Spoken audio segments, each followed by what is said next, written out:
So a man walks into a doctor's office and says, "Doc, it hurts when I do this." And the doctor says, "Don't do that." Yeah, it's a pretty simple thing, right? This is John, and I know a lot of us deal with shoulder issues. Let's look at a few things here that can help you prevent it, but you can also use this as part of your warm-ups for a workout.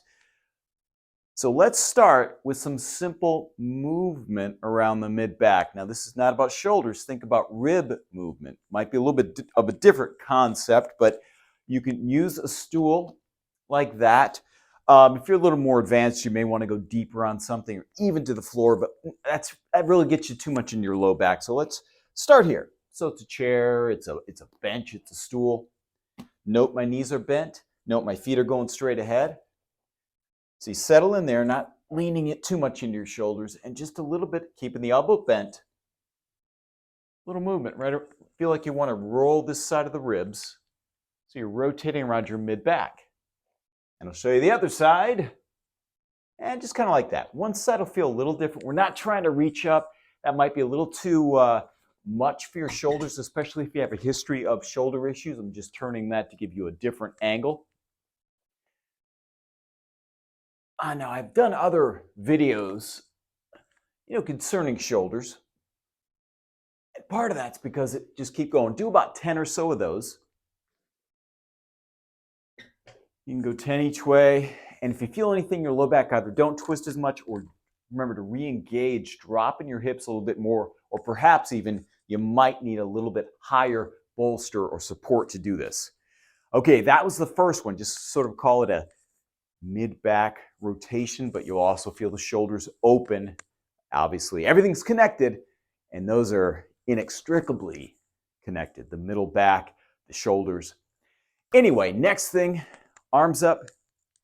This little grip here, sometimes called the golfer's grip, thumbs down, knuckles right there by your temples. You're going to squeeze in, tap the elbows, squeeze back as far as you can. Do about 10 or so of these. Now, if this is a little too much for you, if raising your arms, if you feel like your shoulders are going up to here, then maybe you can even lower it a little bit or just do it without any touching. But the main thing is we want shoulder blades are going wide, and then they're kind of squeezing back. Just movement around the shoulders in a good stable position. That's why you have your knuckles right there kind of against the temples. That's a good place to put them.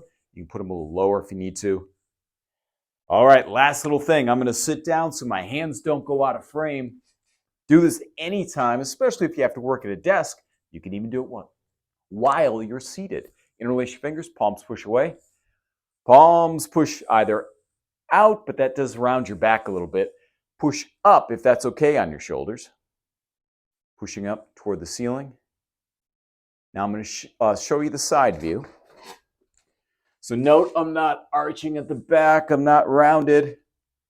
Just pushing up. Maybe even tuck the chin back a little bit if you want, just to give you a little something extra. This is primarily a shoulder stretch, shoulder alignment as well.